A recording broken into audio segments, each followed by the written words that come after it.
Hello ഇന്ന് നല്ല ഹാപ്പിയാണ്. ഇന്ന് നമ്മൾ പോകുന്നത് ഇലക്ട്രോണിക് സിറ്റിയിലാണ് കേട്ടോ. നേരെ അഞ്ജൻ്റെ അനുബേട്ടൻ്റെ വീട്ടിലേക്കാണ് പോകുന്നത്. അവരുടെ ഹൗസ് വാമിംഗ് ഫംഗ്ഷൻ ഓൾറെഡി കഴിഞ്ഞതാണ്. അപ്പോൾ ഫ്രണ്ട്സിനെയൊക്കെ വിളിച്ചിട്ട് ചെറിയൊരു പാർട്ടി തരാമെന്ന് അവർ പറഞ്ഞിട്ടുണ്ടായിരുന്നു കേട്ടോ. അപ്പോൾ ഇന്നാണ് അവരുടെ പാർട്ടി ഹോള് വേക്കൻ്റ് ആയിട്ട് കിട്ടിയത്. അപ്പോൾ ഞങ്ങൾ നേരെ പോയിട്ടോ. ബാംഗ്ലൂരിൽ വന്നതിന് ശേഷം ബാംഗ്ലൂരിൽ ആകെയുള്ള റിലേറ്റീവ് ഫ്രണ്ട് എന്നൊക്കെ പറയാൻ ഞങ്ങൾക്ക് ആകെ ഇവർ മാത്രമേ ഉള്ളൂ കേട്ടോ. ഇപ്പോഴാണ് കാർത്തികേയനി മാമും ഫാമിലിയും വന്നത്, പിന്നെ തെന്മൊഴി മാം, അങ്ങനെ ഓരോരുത്തരായിട്ട് ഇങ്ങനെ ആഡ് ഓൺ ചെയ്തുകൊണ്ടിരിക്കുക. പക്ഷേ ഇവരാണ് എപ്പോഴും ഞങ്ങളുടെ ബെസ്റ്റ് ആൻഡ് ഫസ്റ്റ് കേട്ടോ. അപ്പോൾ ഞങ്ങൾ നേരെ പോവുകയാണേ. ഇവർ 3 വർഷമായിട്ടേ ഉള്ളൂ ബാംഗ്ലൂർ വന്നിട്ട്.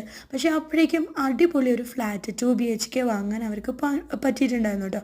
അപ്പോൾ അതിൻ്റെ വീഡിയോ ഞാൻ എങ്ങനെയാണ് അവർ ഫ്ലാറ്റ് വാങ്ങിച്ചത്, എത്ര രൂപ ചിലവായി, ഒക്കെ കാര്യങ്ങൾ ഡീറ്റെയിലായിട്ട് അവരെ വീഡിയോ ഒക്കെ കാണിച്ചു തരാം കേട്ടോ. അപ്പോൾ ഞങ്ങൾ നേരെ പോവുകയാണേ. എനിക്കാണെങ്കിൽ ഒരുപാട് പേരുണ്ടെങ്കിൽ ഭയങ്കര മടിയാണ് പരിപാടികൾക്ക് പോകാൻ കേട്ടോ.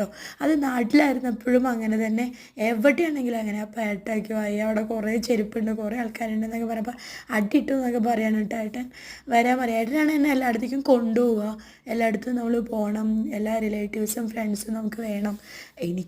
എനിക്കിഷ്ടമാണ്, പക്ഷേ കുറേ ക്രൗഡിൽ പോകാൻ എനിക്ക് ഭയങ്കര പേടിയാണ് കേട്ടോ. ഇൻട്രോവേർട്ടാണ്. അവിടെ ചെന്നാൽ പിന്നെ സെറ്റാവും.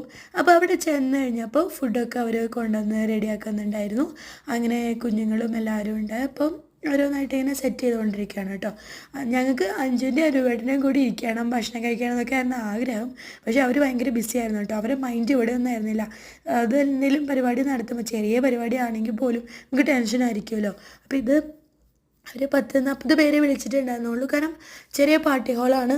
മാത്രമല്ല ബാംഗ്ലൂരിലാകുമ്പോൾ നമ്മൾ നാട്ടിലെ പോലെ അല്ലല്ലോ, കുറേ ഫ്രണ്ട്സൊന്നും എല്ലാവരും വരണമെന്നില്ല. ജോലിയും തിരക്കും, ഞായറാഴ്ചയും ജോലി ചെയ്യുന്നവരുണ്ടാവും. പക്ഷേ ഇവർ വിളിച്ചവരൊക്കെ വന്നിട്ടുണ്ടായിരുന്നു കേട്ടോ. അപ്പോൾ ഇതാണ് ഇന്നത്തെ സ്പെഷ്യൽ ഫുഡ്. റൈസ് ഉണ്ടായിരുന്നു, ഗീ റൈസ്, പിന്നെ ചിക്കൻ കറി, പിന്നെ അതിന് നമ്മുടെ സാലഡ്, അത് കഴിഞ്ഞിട്ട് പിന്നെ കബാബ് ഫ്രൈ ഉണ്ടായിരുന്നു, വെജിറ്റേറിയൻസിന് പരിപ്പ് കറി, പിന്നെ അതേപോലെ ഗോബി മഞ്ചൂരിയൻ, അങ്ങനെ എല്ലാ ഐറ്റംസും ഉണ്ടായിരുന്നു കേട്ടോ. അപ്പം എനിക്ക് വിളമ്പി കൊടുക്കുന്ന ഭയങ്കര ഇഷ്ടമാണ്. ഞാനും കുറേ പോയിട്ട് വിളമ്പി കൊടുത്തു. എന്നുവെച്ചാൽ ഒരു സെറ്റ് ഫ്രണ്ട്സ് ഭക്ഷണം കഴിയും, അടുത്ത ടീം വന്നിട്ട് വിളമ്പും. അങ്ങനെ നല്ല രസമായിരുന്നു കേട്ടോ. കുറേ പേര് പരിചയപ്പെടാൻ പറ്റി, കുറേ പേര് മലയാളത്തിൽ തന്നെ സംസാരിച്ചു. ഇവരൊക്കെ ഡോക്ടേഴ്സാണ് കേട്ടോ. ഭയങ്കര ഡൗൺ ടു എർത്ത് ആയിട്ടുള്ള ആൾക്കാരെല്ലാവരും നന്നായിട്ട് സംസാരിച്ചു. നല്ല രസമായിരുന്നു കേട്ടോ. അങ്ങനെ കുഞ്ഞുങ്ങൾ ആദ്യം വന്നിട്ട് ഭക്ഷണം കഴിക്കുകയാണ് കേട്ടോ. ദിദിക്കുട്ടനൊക്കെ ഓടിച്ചാടി നടക്കുകയാണ്. അവൻ്റെ ഏട്ടനെ കണ്ടതിൻ്റെയൊക്കെ സന്തോഷമാണ് കേട്ടോ. അങ്ങനെ അവരൊക്കെ ഫുഡ് കഴിച്ചപ്പം ഞങ്ങളവിടെ റെസ്റ്റ് എടുക്കാമായിരുന്നേ. അത് കഴിഞ്ഞിട്ട് പിന്നെ ഞങ്ങളും ഫുഡൊക്കെ കഴിച്ചു. നല്ല